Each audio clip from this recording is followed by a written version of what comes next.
중요한 그런 컨퍼런스에 사회를 맡게 돼서 기쁘게 생각합니다. 오늘 두 가지 주제로 하나는 이제 최근에 가상자산 이용자 보호에 관한 법률 우리 박 교수님 발표하시고 그다음에 또 이제 조금 전에 시연해 주신 거 블록체인 큰 문제가 저번에 우리도 이제 운영 선거 때문에 국내외로 불문한 큰 문제인데 이 블록체인을 이용한 투표 제가 한번 체크를 얼마 전에 한 적이 있어요. 보니까 다른 나라에서 블록체인을 투표를 전국적인 단위는 아니고 지역구 단위에서 몇 군데 한 데가 있어요. 보니까 이태리에서 하고 스페인, 호주에서 몇 군데 지역구에서 한 적이 있는데 그 결과가 공교롭게도 이 블록체인이라는 게 젊은 사람이 많이 이용하다 보니까 젊은 사람이 지지하는 정당이 되게 득세하는 그런 결과를 가져왔습니다. 어쨌거나 가장 유명한 이제 그 블록체인 기반 투표로 득세한 정당이 이태리의 모성운동이라고 로마 시장까지 대표한 정당인데 그런 게 있었고 그러나 하여튼 지금 아까 그 시연을 보니까 굉장히 그보다 훨씬 몇 년 전에 이태리에서 있었던 것보다 훨씬 더 진일보된 것이 아닌가 싶은데 역시 그 기성세대 나이 드신 분들이 왜 이걸 좀 믿을 수 있는지 이런 문제가 있고요. 그 다음에 이제 가상자산 이용자 보호에 관해서 아까 우리 박 교수님 발표했지만 아직도 많은 문제를 내고 있습니다. 기본적으로 우리 박 교수님 말씀대로 디지털 자산 기본법 등등 우리 사실 문정부 휴임하면서 공약에도 디지털 산업을 진행한다고 했고 해서 그것이 굉장히 좀 달라지리라 생각을 했어요. 우리나라에서 아까 우리 박 교수님 말씀처럼 뭐 블록체인이라고 했다가 가상자산이라고 했다가 화폐, 암호자산, 디지털 자산 등 용어가 막 혼란스럽게 쓰인 이유도 지난 문정부 5년 동안에 이 자체를 보정하고 한마디로 암호화폐는 돌덩어리다. 내가 박상계 법무장관이 그런 얘기를 했고 ICO는 전면 금지시키고 이런 것 때문에 우리나라에서 학교에서 용어를 전혀 쓸 수가 없는 그런 상황이었어요. 근데 최근에 유럽에서 미카라고 해서 마켓 인 크립토 에센스라고 해가지고 유럽에서는 정확하게 암호자산이라고 그게 처음에 암호화폐 그러다가 우리가 굉장히 유명한 거 스위스의 그 주크라는 데서 스위스 금융당국 핀마라고 핀마 가이드라인을 내놓을 때 암호화폐라고 해요. 크립토 커런시. 그 이후 뭐냐 아까 우리 박 교수님께서 말씀하신 P2P 거래. P2P 거래를 이제 중앙에 신뢰 기구, 수많은 금융 중개기관 없이 거래하는 P2P 거래하는데 그걸 어떻게 거래하느냐? 신뢰할 수 있게 거래하는 방법이 주로 암호화폐법을 많이 사용하기 때문에 암호화폐라고 했는데 최근 들어서 이제 NFT 이런 것들이 나오면서 대체 불가능 토큰 얘기가 나오면서 자산이라는 개념으로 확대가 되면서 유럽연합은 이번 4월에 유럽연합 의회를 통과한 법이 미카라고 해서 마켓 인 크립토 에셋이라고 했습니다. 그 정확하게 크립토 에셋, 암호자산에 관한 암호자산 시장법이에요. 이걸 통과시키면서 이것이 현재 우리나라도 제정이 안 되고 있는 디지털 자산 기본법이 될지 암호자산 기본법이 될지는 모르겠습니다만 굉장히 전 세계적으로 준거가 되지 않을까 생각하고 있습니다. 굉장히 중요한 벌써 용어부터가 여러분들이 굉장히 신중하게 접근하고 있습니다. 원래 의미가 어디서 나오냐를 생각해서 크립토 에셋이라고 했어요. 암호자산법이라고 했어요. 우리는 이제 아직 그런 뭐 암호자산법이 될지 디지털 자산법이 될지 법도 없는 속에서 이용자 보호법부터 먼저 나오는 기이한 현상을 보였습니다. 로시급한지 그렇게 이것들이 제대로 정리가 안 됐고요. 또 제가 보니까 그런 거에 그렇게 나오는 딱 우리 박수 말씀하신 이걸 또 토큰 정권이라고 했어요. 토큰 정권. 필마 가이드라인 유럽 스위스 금융당국에서 분명히 가이드라인을 낼 때 정권형 토큰이라고 했거든요. 그래서 이제 지불형 토큰, 유틸리 토큰, 정권형 토큰에 우리는 또 토큰 정권이라고 해요. 그 이유가 뭐냐? 바로 이 보고서를 낸 사람들이 정권은 협회, 투자금융협회에 있는 산하의 자본시장 연구원에서 냈거든요. 그러니까 자본시장 연구원에서 보고서를 해서 한마디로 자기 회원사, 증권회사들의 공익값을 갖다 준 거죠. 특권 정권이라고 해가지고 증권회사들이 지금 이제 난리 났어요. 이것이 내년 하반기에 시행이 되면 한 34조 원 정도 시장에서 매진한 것이 2030년이면 뭐 300몇십 조까지 시장이 커진다고 하는 거예요. 지금 정권의 어떤 회사들이 새로운 먹거리 때문에 난리가 났습니다. 한마디로 이 보고서를 만드는 사람들이 자기 교원사들 먹거리 만들어주기 위해서 이상한 토큰 정권의 용어를 전 세계에서 유례가 없는 용어를 등장시켰죠. 한마디로 지금 기존에 있는 정권이라는 개념 하에 이 엄청난 암호화폐 정권의 토큰의 개념을 집어넣은 거예요. 그러니까 이게 벌써부터 이제 문제가 됐다는 걸 우리 박수님 잘 지적을 했고, 저 동감을 하고 있고, 이것이 말이죠. 만드는 과정에서도 학계에서 이런 얘기를 하는 사람들 의견을 전혀 수렴되는 과정이 없었어요. 그래서 더 큰 문제고요. 왜 그러냐면 지금 금융당국이 전혀 그에 대해서 이해를 못하고 있어요. 제가 몇 차례 금융당국에 뭐 고위관들을 만나서 얘기를 해보니까 도대체가 암호화폐, 암호자산, 이탈자산이 뭔지를 이해를 못하고 있으면서의 법을 만들다 보니까 이런 기괴한 현상이 아마 제가 보기에 아마 전 세계에서 우선거래가 될 가능성이 큰 것이 지금 바로 최근에 나온 가상자산 이용자 보호에 관한 법인데, 어쨌거나 이것이 뭐 지금 이제 법이 국회를 통과했고 내년부터 이제 유예기간을 거쳐서 시행된다고 하는데, 그 과정에서 우리가 동시에 이제 그러면서 디지털자산 기본법도 만들겠다 뭐 이렇게 말은 하고 있는데 국회에서 보니까 제대로 만들 수 있을 것인지 걱정도 많이 하고 있습니다. 오늘 제가 시간이 많이 경과되었어요. 보니까 개회식을 하는데 거의 2시간 걸렸어요. 제가 이렇게 아주 의미는 굉장히 있는 개회식이었는데 어떤 시간이 너무 많이 걸렸어요. 시간이 많이 이미 거의 마쳐야 할 시간이기 때문에 그래서 몇 분이에요? 5분에 토론자이기 때문에 한 분에 약 5분 정도 정도. 그래요. 간단히 그러니까 5분씩만. 우선 옆에 있는 김 교수님부터 먼저. 예, 얼마 전에 국회에서 양양대 의원이 블록체인 정당 토론회를 열었습니다. 그때 제가 발표했던 내용을 여기 정리를 그대로 했는데요. 그때 제가 블록체인 투표하고 그 다음에 회계 투명성에 관련해서 발표를 했었습니다. 그 내용을 제가 좀 간략하게 말씀을 드리면, 그 블록체인 투표의 안전성이 어느 정도이냐, 이것에 관해서 2018년 미국의 할리우드에서 안전한 투표, 미국 민주주의 보호라고 하는 책을 냈는데, 그 책에 따르면 블록체인 투표와 인터넷 투표는 보안 관점에서 다를 바가 없다, 그렇게 얘기를 하고 책을 낸 바가 있습니다. 그 내용은 제가 정리한 자료를 보시면 될 것 같고요. 그 다음에 그 정당의 그 회계 투명성과 관련된 방법에 대해서 제가 그날 스테이블 코인으로 후원을 하게 하면 좋겠다, 이렇게 제안을 했는데, 한국에서는 그 코인에 대한 이미지가 너무 나쁘기 때문에 양양자 의원께서는 현금을 받고 그것을 미러링을 블록체인에 기록을 하는 방법을 생각을 하고 있다, 이런 이야기를 했습니다. 그래서 투명성 제고를 위해서 스테이블 코인이든 아니면 블록체인을 이용해서 회계 장부를 관리하는 방법을 생각을 하고 있는 것 같습니다. 양양자 의원께서는 투표에 대해서보다는 정당의 회계성 투명화 방법에 많은 관심이 있다는 말씀을 드리고자 합니다. 이상으로 제 의견을 마치도록 하겠습니다. 네, 감사합니다. 아까 우리 박수님 마지막에 발표했으니까 마지막에 토론해 주시고, 그 다음에 토론 얘기를 해주시죠.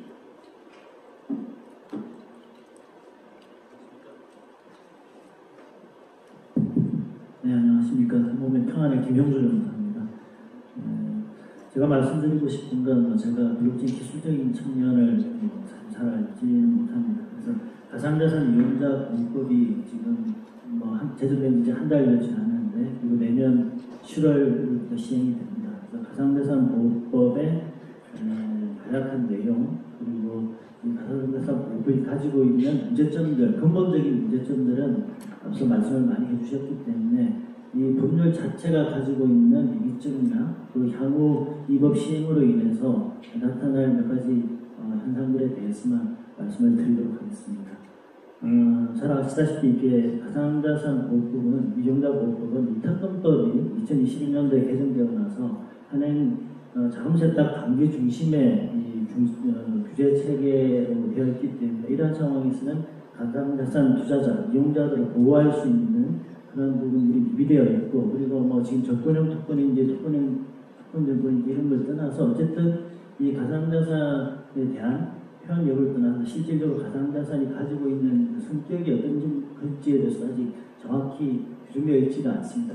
그리고 특검법에 보면 금융상품 등이라고 해서 이 등에다가 가상자산을 집어넣은 넣은 상태이기 때문에 그 과도기적 측면에서 가상자산이 가지는 실질적 성격이 뭔지 파악이 된다고 한다면 지금 이 법 자체도 좀 뒤에 말씀드릴 불공정 거래인에 대한 규제나 이런 부분들도 사실상 지금 자본시장법에서 금융상품에 하고 있는 규정을 거의 유사하게 다 가지고 와 있습니다. 그런 상황이기 때문에 이걸 본다고 한다면 향후 가상자산 이용자 보호법이 나아갈 방향이라고 할 수는 없지만 입법자들이 어떻게 입법을 해 나갈 것인가라는 걸 예측해 볼 수 있고 그 다음에 재정 과정을 보더라도 그걸 좀 예측해 볼 수 있기 때문에 간략히 내용을 말씀드리면서 그 말씀을 드리겠습니다.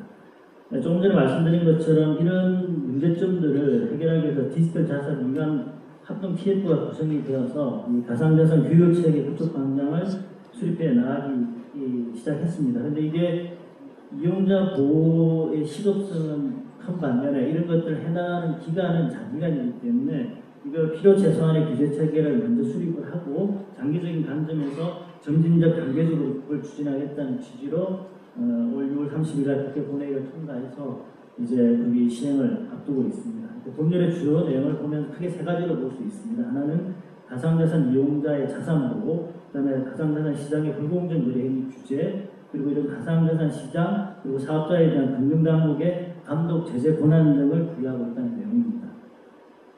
간략히 세 가지에 대해서 간략히 한 가지 검토해 보면 이용자 자산 보호와 관련해서는 가상자산 사업자 아마 주로 기존 거래소 등이 해당될 것입니다. 왜냐하면 올 2013년도 6월 17일 현재 가상자산 사업자로 금융위원회에 신고되어 있는 게 37개로 알고 있습니다. 그 중에서 29개가 가상자산 거래소입니다.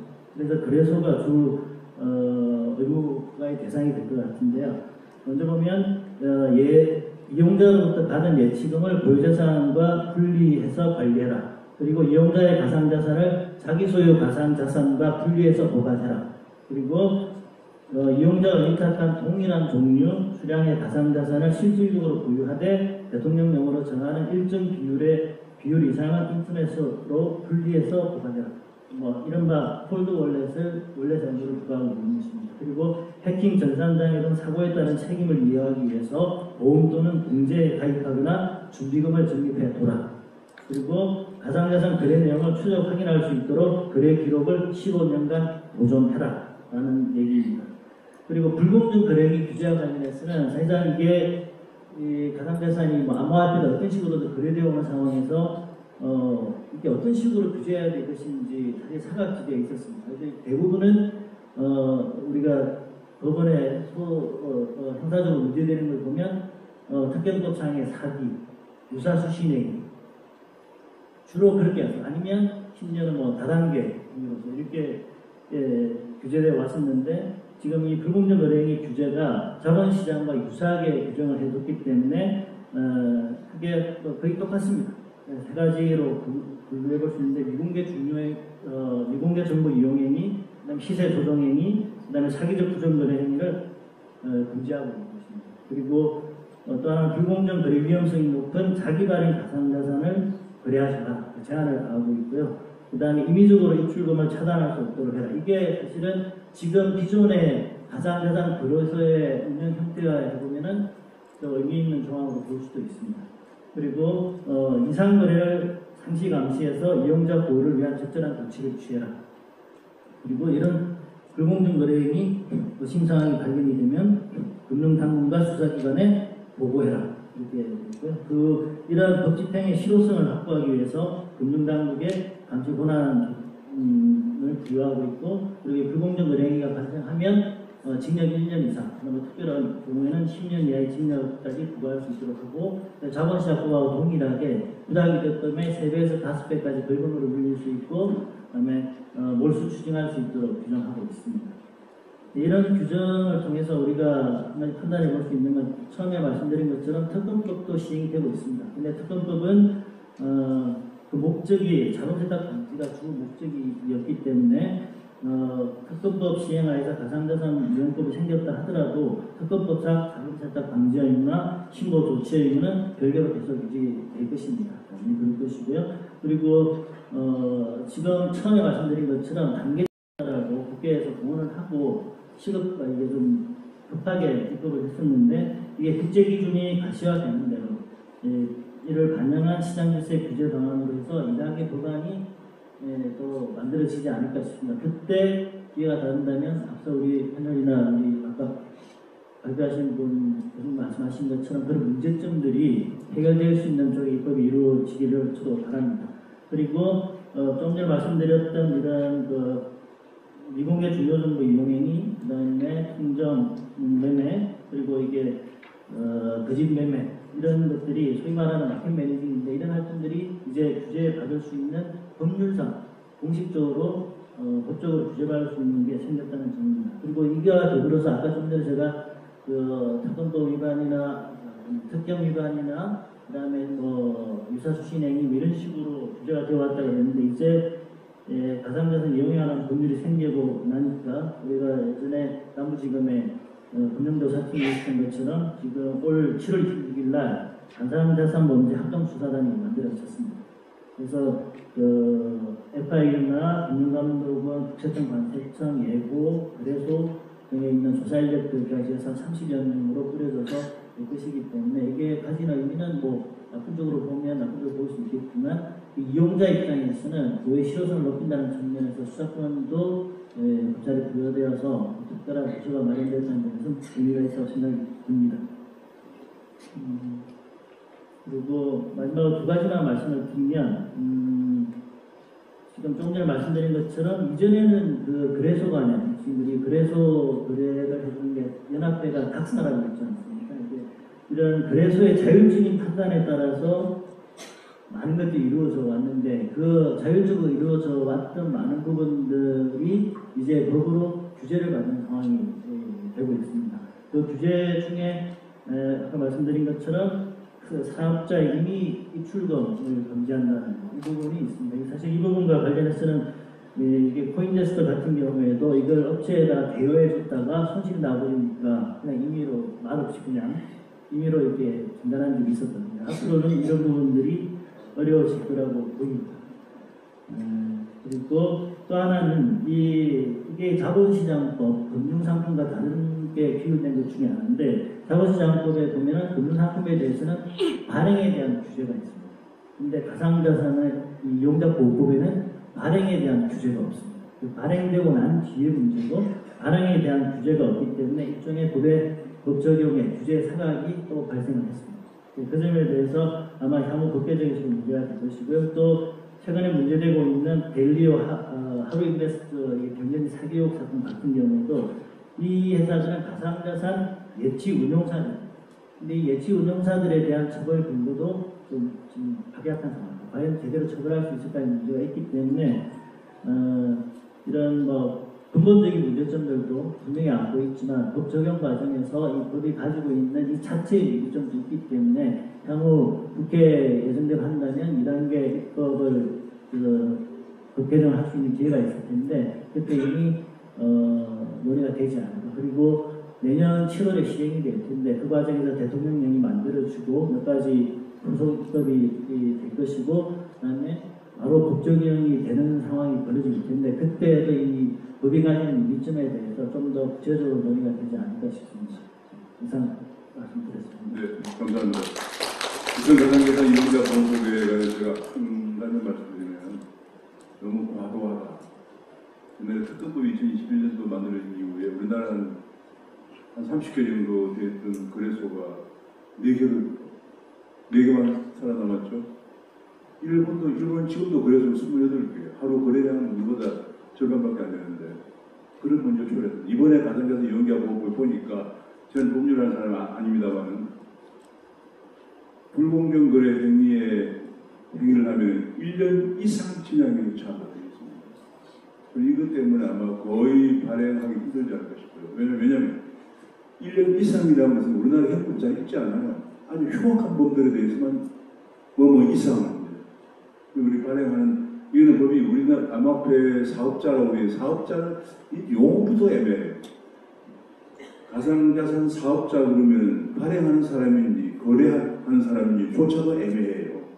나도 왜 법학하는 사람들은 뭘 알고 하는지 좀 걱정이 되는 데다가 용어부터 애매해요. 저는 외국에는 분명히 영어로 구분이 돼 있어요. 그리고 1년 이상 진행하면은 그 불공정 거래 행위가 아주 애매해요. 예를 들면 이런 겁니다. 시세 조정 행위. 어떤 사람이 A라는 암호화폐를 최근에 발행을 했습니다. 근데 암호화폐는 정보시장의 정보는 상장한 이후에 규제하잖아요. 근데 암호화폐를 발행하고 나면은 아무도 그 암호화폐를 아는 사람이 없어요.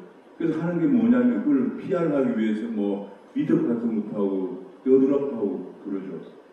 잘못하면 그 시세 조정 행위다 불공정 거래 행위 저촉될 우려가 있다. 이래 되면은 그냥 1년 이상 징역이에요. 제가 보기엔 여러 가지 이런 부분들을 앞으로 이제 시행령 만드는 과정에서 좀 명확하게 법이라는 게 명확하게 해줘야만이 사람들이 움직일 수가 있죠. 저는 이번에 이용자 보호법이 너무 이용자 보호에 집중한 나머지 우리나라 가상자산 산업을 너무 지난번에 특검법이 거래소를 4개로 줄이는 것 마찬가지로 위축되게 하지 않아요. 저는 그래서 이게 오늘 진행한 주체가 블록체인 기업 진흥협회거든요. 진흥협회는 전부 스타트업들이에요. 제가 전에 고문으로 있을 때 그때 250여 개 막 이제 시작하는 발행하려고 하는 그 회원사들이 회원이었거든요. 아마 이 진흥협회에서 이 문제에 관해서 좀 얘기를 해야 되지 않을까 싶습니다. 그 다음에 우리 도원수 대표님 말씀해 주십시오.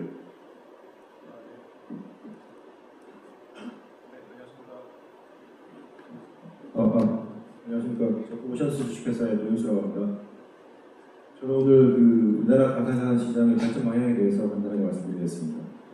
다 아시는 바와 같이 대한민국의 가상자산 시장은 상당히 규모가 큽니다. 굉장히 역동적이고 또 빠르게 성장해서 세계에서 가장 큰 시장 중에서 하나인데 잘 발전하고 있지만 몇 가지 문제점이 있죠. 최근 이제 윤석열 대통령께서 강조하고 있는 부분이 구조화된 이권 카르텔을 해체하는 것이 공정이고 희망이다라고 해설하고 있습니다. 이 카르텔은 이제 소수에게 이익을 몰아주는 그런 행위이고 그것이 결국 국민의 피해를 연결되기 때문에 이러한 이제 윤 대통령의 반카르텔 정책이 국민들로부터 큰 호응을 얻고 있는데요. 현재 이제 대한민국 가상자산 시장은 상당히 독점화되어 있습니다. 잘 아시겠지만 1위 업체의 점유율이 90%를 넘고 있고 2위 업체, 3위 업체는 여러 가지 법적 이슈로 인해서 어려움을 겪고 있는 상황이죠. 그래서 시장 집중도를 나타내는 HHI 지수라는 게 있습니다. 이게 가장 높은 점수가 만점인데 공정거래위원회에서는 2,500점이 넘으면 시장이 상당히 집중화되어 있다 이렇게 평가를 하고 있는데요. 지금 우리나라 가상자산 시장은 거의 한 9,000점에 가깝습니다. 거의 완전 독점에 가까운 상황이거든요.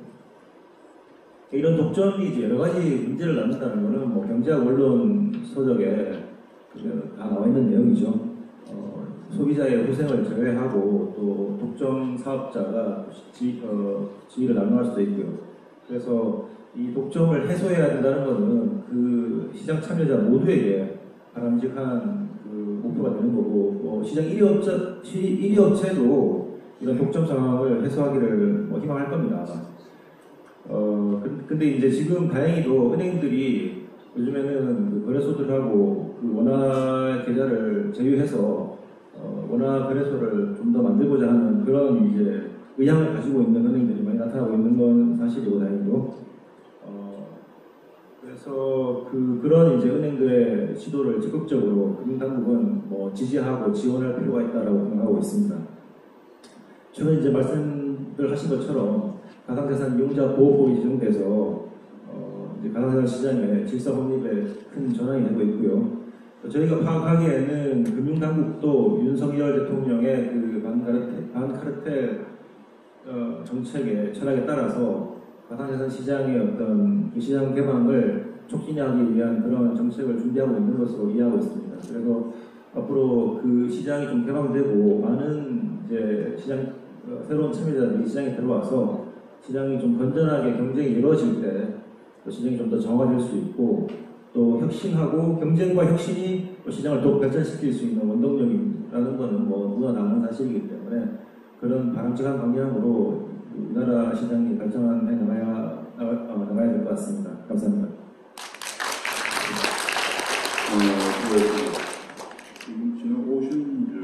지난번에 어디 프로비트하고 예. 네, 제가 갑자기 헷갈려요. 저희가 그 법인명이 이제 오전 주식회사고 거래소 이름은 이제 프로비트입니다. 저희도 뭐 지금 이제 사실 원화거래소를 할 준비가 100% 다 돼 있고 은행들하고 좀 얘기를 하고 있는데 그래도 뭐 조만간 좋은 결과를 좀 만들어 보겠습니다. 알겠습니다. 예, 그다음에 제신장 대표님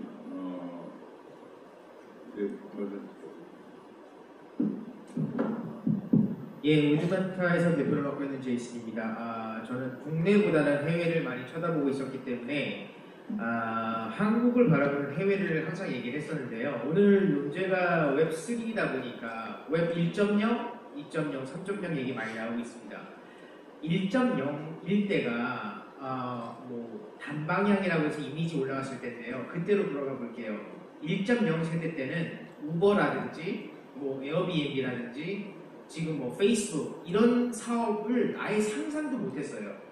그럼 3.0이라는 게 다가오고 있는데 지금 여러 말을 많이 하고 펄로도 쓰고 자기 코인 펌핑 시키려고 쓰고 있지만 3.0의 길은 아무도 모릅니다. 정말 미지의 길이고 어디로 튈지 모르는 곳이 3.0이에요. 여러분이 많이 들어본 것 중에 중앙화에서 탈중앙화로 변한다. 그리고 1.0이 그냥 쓰기였다면 2.0은 쓰고 우리가 다시 답변을 할 수 있었다. 3.0은 이제 데이터를 우리가 가질 수 있다예요. 그럼 이 데이터를 갖고 할 수 있는 사업 영역은 죄송하지만 여기 앉아있는 우리 모두도 몰라요. 1.0 세대 때 모든 박사들이 대표들이 인터넷은 이렇게 될 거야라고 한 말은 하나도 이루어지지 않았어요. 그리고 더 많은 발전이 이루어졌고 수많은 젊은 기업가들이 탄생되면서 발전이 이루어졌거든요. 3.0이라는 걸 보면 이제 바뀔 거예요. 우리가 인터넷을 어떻게 접속하는지가 바뀔 거고 어떻게 생활하는지가 바뀔 건데 그걸 이렇습니다 저렇습니다 말할 수는 없어요. 오늘 이 자리가 뭐 기술적, 법률적 이야기를 해봐야 되는데 아직 법률적으로 어떻게 제한할지를 몰라요. 웹 3.0이 유럽 쪽에서는 안 된다고 했던 이유가 뭐냐면 데이터를 우리가 올릴 때 이 데이터는 제 거기 때문에 그 누구도 간섭을 할 수가 없어요.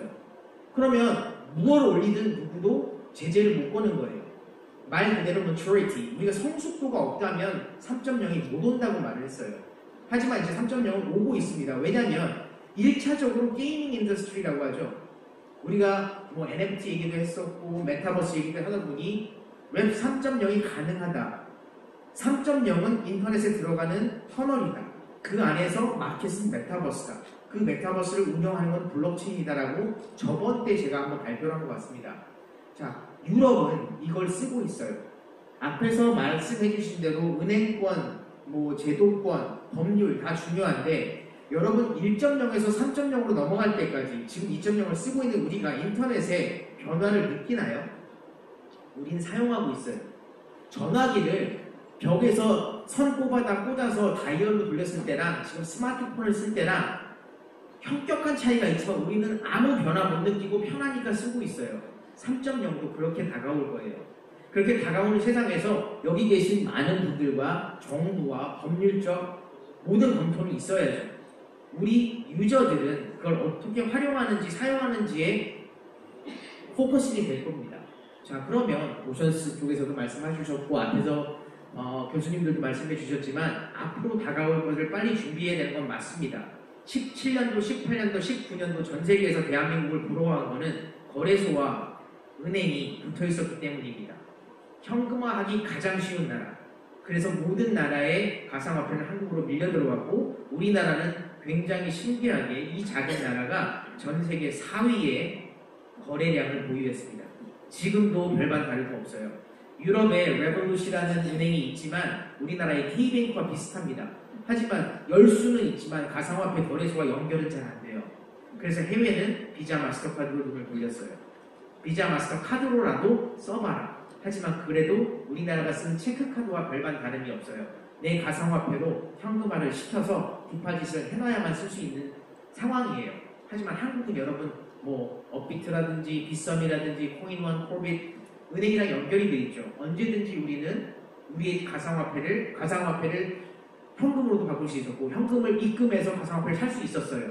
트래블 노리지 적용해서 그 제한의 부분은 생겼지만 전 세계에 우리나라 사람들처럼 쉽게 가상화폐를 구매하고 판매할 수 있는 사람은 없습니다.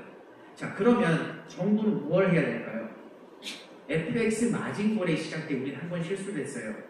코인 시장 때 우리는 두 번째 실수했는데 무엇이냐면 해외 사람들을 전부 다 전면 차단시켰죠. 그러면서 어떻게 됐냐면 많은 화폐들이 들어올 수 있었는데 못 들어오고 막혔어요.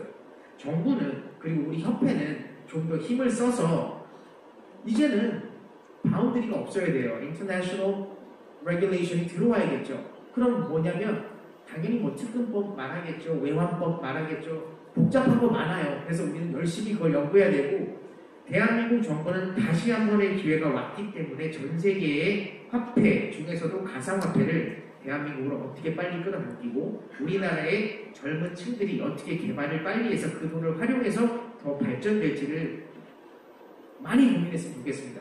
저는 올해도 내년도 내후년에도 25년까지는 해외를 나가서 계속 한국은 이렇다, 해외는 이렇다를 전달하고 전파할 겁니다. 협회장님 그리고 모든 멤버님들 그리고 여기 방청해 주시는 분들 가상화폐가 나쁜 게 아니에요. 앞으로 나아갈 길 중에 하나입니다. 좀 더 활용해 주시고 쓰면 됩니다. 그리고 기업들은 말 되게 마켓을 형성해 주시면 될 것 같습니다. 웹 3.0은 무조건입니다. 그 방향은 우리가 만든 거예요. 감사합니다. 네, 이게 반드시 혼나는 데는 뭐 동의할 수 없죠. 우리가 1990년도에 제가 제일 처음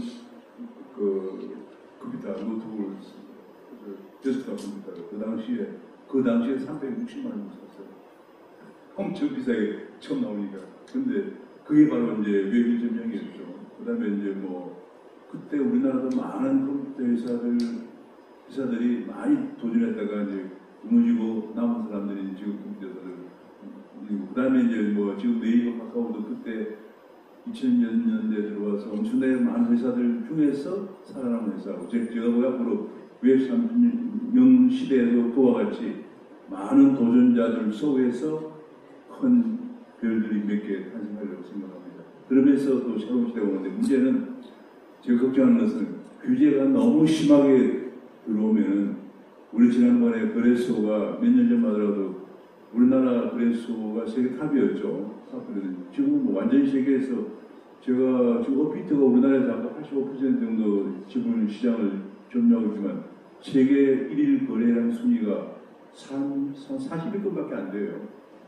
미국은 너무 규제를 많이 해서 그래요. 그래서 제가 보기에는 이런 규제의 이용자 보호도 근데 한국도 이용자 보호에 대해서 너무 유별난 나라죠. 이용자 자기가 책임하에 투자했는데 손해를 보면 무조건 또 언론이나 여러 군데에서 막 정부가 잘못됐다고 하니까 이것도 문제예요. 그래서 아마 그냥 처음부터 다 단단히 그냥 옥죄고 있는 상황에 너무 과도한 이용자 보호가 좀 너무 앞으로 산업을 옥죄일 것이라는 것이 벌써 미카 제가 후반을 쭉 읽어봤는데 미카에서 얘기를 하고 있어요. 과도한 보호를 통해서 산업 발전을 저해하지 않도록 예컨대 소액 투자 같은 것은 자기 책임만이 하도록 그렇게 얘기를 하고 있습니다. 자, 그러면 그 다음에 최정무 회장님. 네. 네, 안녕하십니까. 들리나요? 저는 이제 지금 5년 동안 블록체인 사업을 해왔는데요. 이제 그 정대철 총재님께서 그 브록체인 후진국이라는 표현을 쓰셨거든요. 그리고 이제 조정훈 의원께서는 무슨 말씀하셨죠? 브록체인 2015년도부터 봤는데 왜 그대로 있느냐, 존재감이 없느냐 이런 말씀을 하셨어요. 저는 이제 오늘 무슨 말씀을 드리고 싶냐면 왜 그런가를 좀 말씀드리고 싶어요. 왜 그런가를. 그리고 그 왜 그런가를 말씀드리고 그걸 고쳐야 되려면 어떻게 해야 되는가를 말씀드리고 싶어요.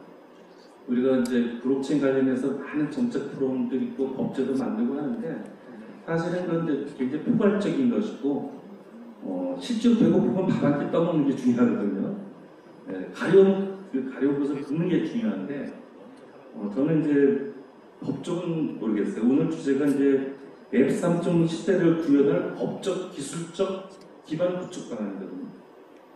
그럼 기반을 구축한다는 것은 결국 기반을 구축해서 우리나라가, 대한민국이 이 웹 3.0 시대를 선도해 나간다는 그런 목표가 있는 거거든요. 근데 이제 웹 3.0 시대에 선도해 나가려면 뭘 어떻게 해야 되느냐 하는 건데, 최근에 이제 과기부에서 2025년까지 500개 기업을, 그 블록체인 전문 기업을 선발해서 육성 지원하겠다고 했어요. 그리고 재작년 2022년도가 블록체인 쪽에 사업을 하는 업체가 300여 개 업체로 지금 돼 있어요. 저는 지금 정확한 통계는 아니지만 아마 2022년부터 지금까지 한 1, 2년 사이에 300개 중에서 한 150개는 문을 닫았을 거다 생각을 합니다. 네, 지금 제 주변에 있는 회사들이 다 문을 닫았으니까. 네, 그런 현실이거든요. 그게 왜 그런가를 알아야 되는데, 진짜 중요한 건 뭐냐면 블록체인 산업을 육성하려면요, 관계자들 있잖아요. 정치권, 정부, 또 기업들 다 뭐를 알아야 되냐면 블록체인 산업의 공정을 알아야 돼요. 제품을 만들려면 제품이 만드는 공정이 있지 않습니까? 자동차면 자동차에 공정이 있어야, 공정을 알아야 자동차 만들듯이 블록체인 산업의 공정을 알아야 되는데 공정을 아는 사람이 아무도 없다는 겁니다. 대체적으로 기술 자체가 어려운데 공정까지 이해할 수 있는 사람이 없다는 거죠. 네, 각소수의 분들 빼놓고. 더군다나 결정권자인 분들, 정부기관에, 정치권에 결정권을 가지신 분들이 더더욱이 모른다는 말입니다. 이 공정은 간단하게 말씀드리면 자동차를 비하면요, 우리나라가 자동차 수출을 하는데 현대자동차처럼 완전히 자동차를 만들어서 수출하는 경우가 있고요. 아니면 어떤 기업이냐면 그냥 라지에타, 예를 들어서 부품, 자동차의 부품을 만들어서 수출하는 두 가지 케이스가 있거든요. 블록체인 산업도 똑같습니다. 블록체인 산업도 똑같은 경우가 뭐냐면, 예를 들어서 자동차를 완제품을 판다는 건 뭐냐면 블록체인의 원천 기술을 가지고 생태계를 만들고 생태계를 운영하기 위해서 거기에 가상자산이 절대적으로 필요하고 이것이 같이 들어가면 완전한 세트 자동차가 되는 거예요. 그런데 블록체인이 원천 기술만 가지고 아까 전자정을 구축한다든가 블록체인 전자 여권을 만든다든가 이 원천 기술을만 활용하는 것은 뭐냐면 부품을 수출하는 경우도 똑같은 거예요. 두 가지를 구분할 수 있어야 되거든요. 근데 그 두 가지를 구분하지 않는다는 거예요. 원천 기술만 가지고 하는 문제가 뭐냐면 지금 정부에서 지금 5년 동안 제가 거의 몇 천억까지는 아닐지라도 거의 이제 계획 예산은 몇 천억이에요. 디지털 정부 쪽으로. 근데 그쪽에 블록체인 쪽으로 들어가는 건 몇백억 정도 될 것 같은데 그 돈이 다 어디로 들어가냐면 원천 기술 만드는 데로만 들어가는 거예요. 자동차 부품 만드는 데로만 돈이 들어간다는 겁니다. 이 원래 그 블록체인 산업은요, 세상은 웹 3.0이라는 개념은 탈중앙화거든요. 그리고 블록체인 기반이 절대적으로 필요한 거거든요. 그러면 자동차로 치면요, 엔진이 블록체인 원천 기술이고 차축은 생태계. 바퀴는 뭐냐면 가상자산인 거예요. 그게 삼위일체가 돼서 돌아가야 되는 거거든요. 공존해야 되는 거예요. 물론 원천 기술만 가지고 쓸 때도 있지만 지금 어떻게 하냐면 정부기관은요, 그 모든 예산은 앞으로 500개 기업에다가 얼마큼 예산을 지원할지 모르겠지만 다 뭡니까? 원천 기술, 요소 기술에만 투입한다는 겁니다. 그래도 절대 500개 기업에 성공을 못한다는 거예요. 예를 들어서 정부기관에서 어떻게 하냐면요. 자, 정상적으로 기업하는 건 블록체인 원천 기술 가지고 생태계를 만들고 가상자산 발행을 해갖고 완전한 자동차를 가지고 판매하는 그런 회사를 지원해야 되는데 그런 회사는 어떻게 합니까? 지원 대상에서 제외해요, 제외. 지금 한 5년 동안 계속입니다. 코인을 발행했다는 이유 하나만으로 생태계가 있건 블록체인 원천 기술이 있건 그건 무조건 제외해요. 정부 지원 못 받아요. 앞으로도 지금 그렇게 간다면 해결책은 없다. 이 블록체인 산업의 발전은 영원히 없다고 말씀드리는 거예요. 정치권 넘어가겠습니다. 정치권에서는요, 오로지 지금 오늘 많이 들으셨잖아요. 뭐 가상자산만 만지 무슨 시부시해버려. 예를 들어서 쉽게 얘기하면 범죄자만 가려서 단죄하려고만 그래요. 물론 가려서 단죄도 해야 되겠지만 중요한 것은 이 밭에 잡곡을 뿌리면요, 잡초가 같이 나게 돼 있어요. 잡초를 제거하면서 키우는 거거든요. 이게. 그런데 아예 그냥 무슨 복식은 뿌려서 잡초만 제거하는 그런 형태 다 문제점으로 제시하고 있지 않습니까? 육성과 규제는 항상 병행해야 된다는데 육성책은 없다는 겁니다. 육성책 아예가 없다는 거예요. 그게 문제. 그다음 제일 중요한 게 뭐냐면 거래소입니다. 이 증권거래소가 역할이 제일 중요하잖아요. 기업이 생존이 달려있어요. 증권거래소에.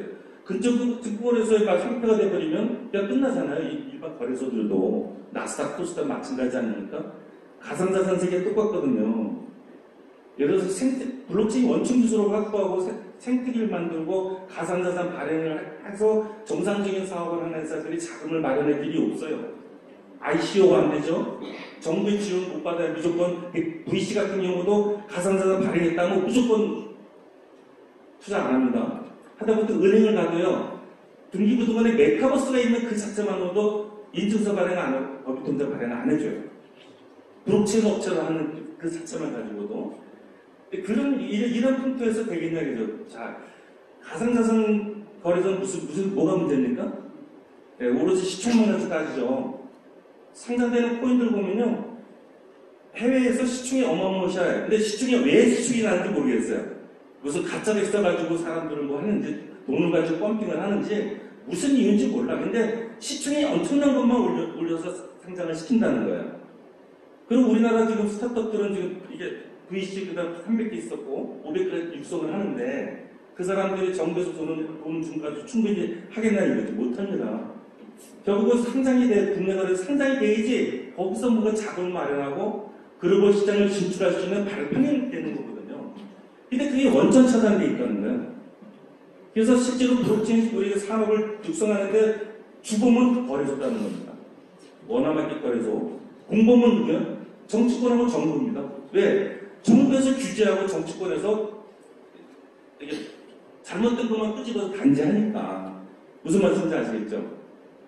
그래서 제가 해법은 간단합니다. 제가 시간 못 빼고 말씀하시는데 너무 중요한 얘기라서 그래요. 우리가 대한민국의 블록체인 산업이 살이냐 중요하는 문제거든요. 이거는 오늘 제가 말씀드리는 건 진짜 대한민국의 웹3 시대를 이끌어 가느냐 못 가느냐는 중요한 얘기이기 때문에 마지막 그런 문제가 다 산재한데 정부, 정치권 다 그런 문제 산재인데 어떻게 해결하느냐 딱 한 가지만 해결하면 끝납니다. 한 가지만. 정치권에서는요, 원화마켓에다가 그냥 K코인은 무조건 상장하라고 그냥 압력을 놓아야 됩니다. 그게 스팀이 됐든 뭐든 관계없어야 돼요. 관계없어야 돼요. 시장에 맡겨야 되는 겁니다. 담배 펴서 죽는 사람이 이 코인 시장에서 피해자보다 더 많은 거예요. 담배 못 팔게 하나요?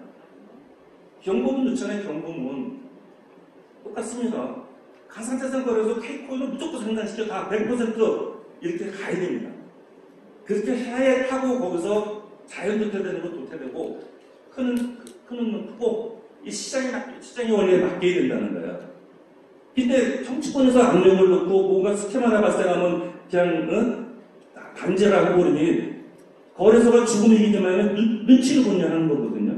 금융이 눈치 봐야 되고 정치권 눈치 봐야 되고 거래소가 뭘 어떻게 할 수 있겠냐 그죠? 이 구조적인 문제가 해결이 안 되면 영원히 우리나라는 그냥 후진국이 되는 거고요. 지금 예를 들어서 저 기업엔 아닙니까? 이미 5년 전에 만들었던 기술들이 그냥 시간이 가면서 활용이 못 되고 있다? 어떤 일이 벌어질까요?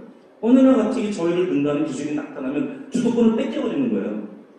근데 내면적인 문제가 아니라 지금 오늘 말씀드렸던 그런 구조적인 문제 때문에 그런 얽히고서기 구조적인 문제 때문에 그렇다는 거예요.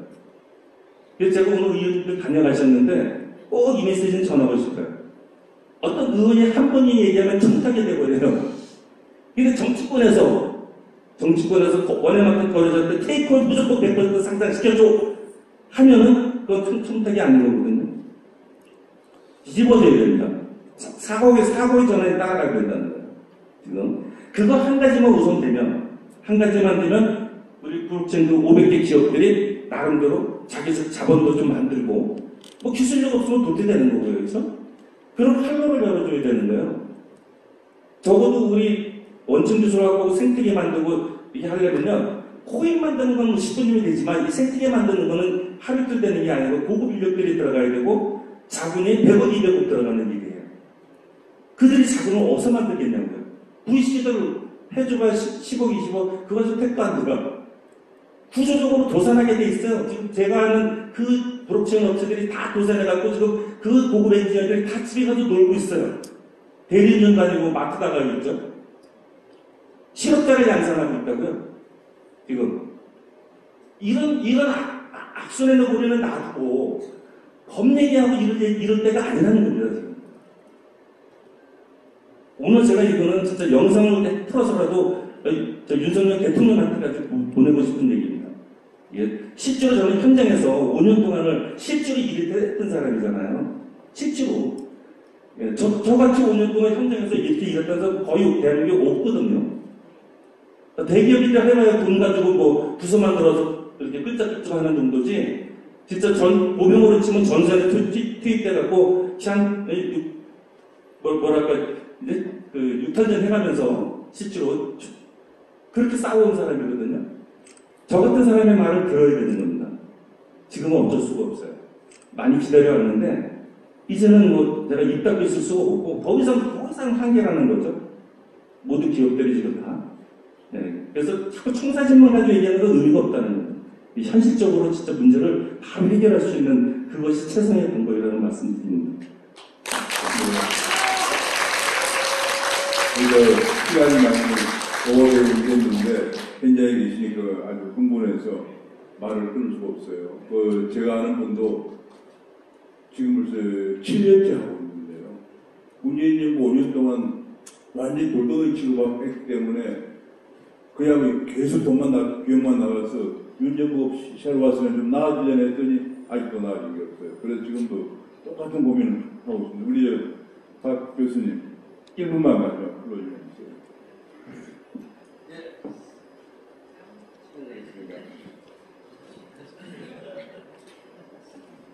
자, 8년째 고생하고 있습니다. 일단 오해는 좀 풀었으면 좋겠습니다. 꼭 말씀드려야 될 게 하나가 있는 게, 블록체인은 보안 기술이 아니에요. 그냥 기술이에요. 블록체인을 어디다 가서 해킹을 방어한다? 절대 그런 생각하지 마십시오. 그리고 암호화폐 없는 블록체인, 저 블록체인 전문가라고 생각 안 합니다. 블록체인을 잘 모르시는 거예요. 블록체인의 목표가 저는 암호화폐라고 분명히 말씀드렸습니다. 제가 오늘 말씀드린 거는 3초 남았어요. 딱 제가 2가지만 말씀드리겠습니다. 첫째, 희망이 있습니다. 블록체인과 암호화폐에 관련된 강력한 규제해 주십시오. 근데 그에 못지않게 진흥도 해주시는 어떤 그런 균형적 정책이 필요하다는 게 여기 모든 사람의 공통된. 그리고 제어 2, 그걸 해주실 때 민간 주도 시장 경제 중심의 사고를 해주시기를 강력히 촉구드리는 바입니다. 감사합니다. 네. 제가 한 가지 더 드릴게요. 이게 하려면 아까 제가 국회의원들 보니까 좀 가방이만 와 있어요. 외국에는 가방이가 안 와요. 아까 제가 스위스 얘기했지만 스위스 금융당국이에요. 핀마라고 파이낸셜 마켓 오소리티예요. 유럽도 마찬가지예요. 미국도 마찬가지입니다. 우리는 우리도 지금 금융위원회가 제일 까다롭죠. 그러면 얘기가 디지털자산위원회를 금융위원회 산하에 둔다고 그래요. 그러면 안 돼요.